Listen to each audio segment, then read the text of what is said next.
Harry Potter and the Sorcerer's Stone, 2001. Harry Potter, a young orphan, is raised by the Dursleys, his cruel aunt, uncle, and cousin. Harry discovers on his 11th birthday that he is a wizard and is invited to attend Hogwarts School of Witchcraft and Wizardry. Hagrid, a half-giant, personally delivers the message and introduces Harry to Diagon Alley, a bustling, magical marketplace where Harry buys his first wand and learns about his parents' tragic death at the hands of Voldemort. Arriving at Hogwarts, Harry meets his loyal friends, Ron Weasley and Hermione Granger. The first school year is filled with both wonder and danger, from the thrill of Quidditch matches to the mystery of moving staircases and enchanted portraits.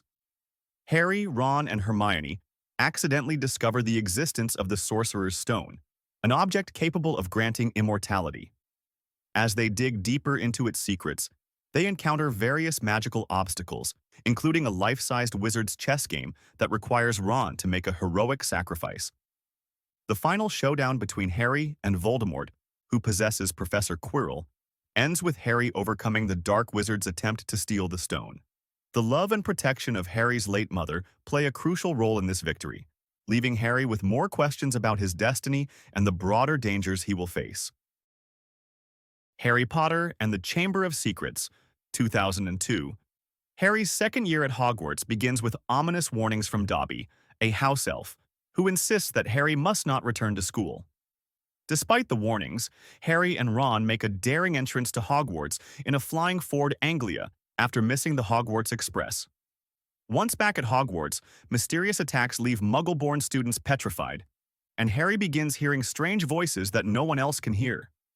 These events lead him to uncover the legend of the Chamber of Secrets, a hidden chamber built by Salazar Slytherin, one of the school's founders, which has been reopened.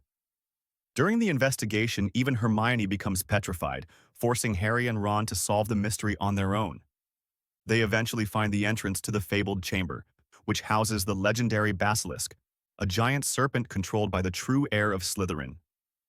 This heir is revealed to be Tom Riddle, Voldemort's younger self, who has left a piece of his soul in a diary that possesses Ginny Weasley, compelling her to carry out his plans.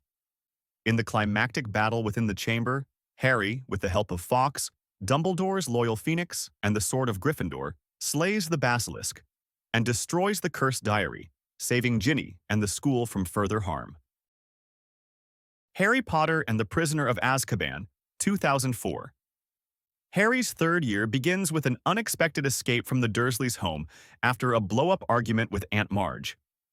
On the way to Hogwarts, Harry learns about Sirius Black, a feared prisoner who has escaped from the wizarding prison, Azkaban, and is believed to be coming after him.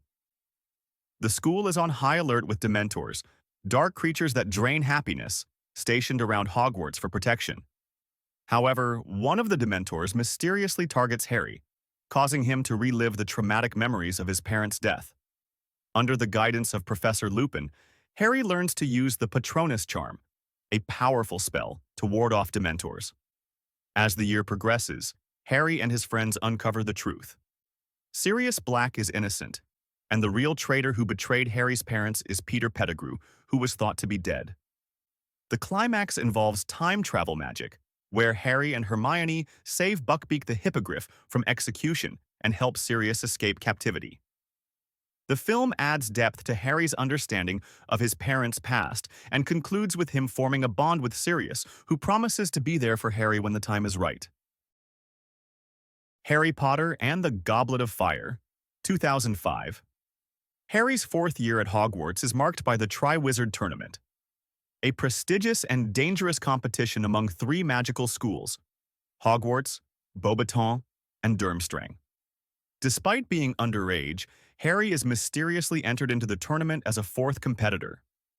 Forced to compete, he faces life-threatening challenges, including a deadly dragon, an underwater rescue mission, and a maze filled with dark magic. Throughout the tournament, Harry forms a deeper bond with Cedric Diggory, the Hogwarts champion. However, the tournament takes a dark turn during the final task, when Harry and Cedric are transported to a graveyard via a portkey. There, they encounter Death Eaters and witness the ritualistic resurrection of Voldemort. Harry narrowly escapes, But the harrowing event results in Cedric's death, marking the first time Harry truly experiences the full brutality of Voldemort's power. The tournament reveals the growing threat of Voldemort, and the wizarding world is forced to confront the terrifying reality of his return. Harry Potter and the Order of the Phoenix, 2007. In Harry's fifth year, the wizarding world is in denial about Voldemort's return, and the Ministry of Magic actively suppresses information, painting Harry as a liar. The oppressive presence of Dolores Umbridge, the new Defense Against the Dark Arts professor, adds to Harry's frustrations as she enforces harsh, totalitarian rules at Hogwarts. Determined to resist, Harry, Hermione, and Ron secretly form Dumbledore's Army, a group of students who train in defensive spells to prepare for the coming war. Meanwhile, Harry also begins to experience disturbing visions linked to Voldemort's thoughts, further isolating him. The climax unfolds at the Department of Mysteries, where Harry and his friends confront the Death Eaters in a fierce battle. During this battle, they discover a prophecy that reveals only Harry or Voldemort can survive, cementing Harry's role as the Chosen One. In the chaos, Sirius Black is tragically killed, leaving Harry devastated but more determined than ever to defeat Voldemort. By the end of the battle, Voldemort appears at the Ministry, witnessed by many, forcing the Ministry to finally accept that Voldemort has indeed returned. Harry Potter and the Half-Blood Prince, 2009. The sixth installment delves into Voldemort's origins. Harry and Dumbledore, revealing the dark secrets that have made him nearly immortal, Horcruxes, objects containing parts of his soul. During this process, Dumbledore explains that the diary from the Chamber of Secrets, which possessed Ginny Weasley, was actually the first Horcrux that Harry unknowingly destroyed. This revelation helps Harry understand the depth of Voldemort's dark magic and the critical need to find and destroy each Horcrux to weaken him. As they continue their search, Dumbledore discovers the second Horcrux, a ring that belonged to Marvolo Gaunt, Voldemort's grandfather. Dumbledore manages to destroy the ring but suffers a severe curse as a result. Meanwhile, Harry becomes suspicious of Draco Malfoy, who seems to be working on a secret mission for the Death Eaters. The Half-Blood Prince's potions book, which Harry finds during potions class, gives him an advantage but also contains dangerous spells. The story builds to a tragic climax where Dumbledore and Harry retrieve another suspected Horcrux, Slytherin's locket, from a perilous cave. However, the locket turns out to be a fake, leaving them uncertain about its true location. Back at Hogwarts, Dumbledore is ambushed by Death Eaters, led by Draco Malfoy. In a shocking twist, Severus Snape, whom Harry once trusted, kills Dumbledore, and revealing himself as the Half-Blood Prince. Devastated by Dumbledore's death, Harry, along with Ron and Hermione, vows to continue the mission of finding and destroying the remaining Horcruxes to defeat Voldemort, setting the stage for the final confrontation. Harry Potter and the Deathly Hallows, Part 1, 2010. The wizarding world falls under Voldemort's control as fear and chaos spread throughout.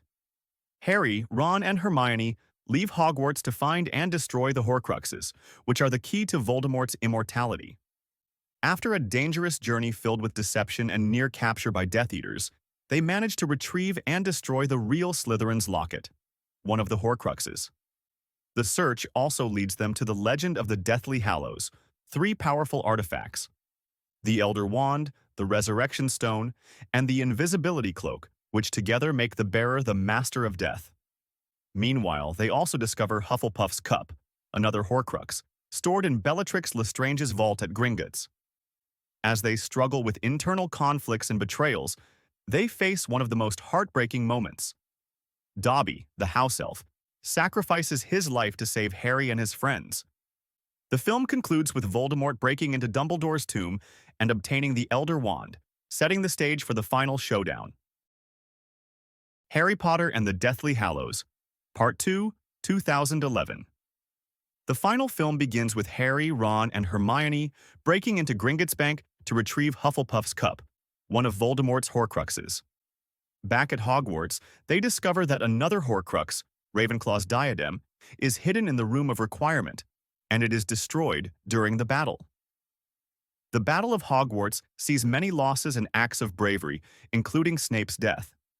Before dying, Snape gives Harry his memories, revealing that he was deeply in love with Lily Potter and had been working as a double agent, secretly protecting Harry on Dumbledore's orders. This revelation profoundly changes Harry's view of Snape, understanding that his actions were driven by love and loyalty. Harry also learns that he is the final Horcrux, created unintentionally by Voldemort. To destroy it, he willingly sacrifices himself, but he survives due to the protective magic left by his mother's sacrifice. In a climactic duel, Harry finally defeats Voldemort, destroying him once and for all. The story ends 19 years later, with Harry, Ron, and Hermione as parents sending their children to Hogwarts, symbolizing hope and a new era of peace in the wizarding world.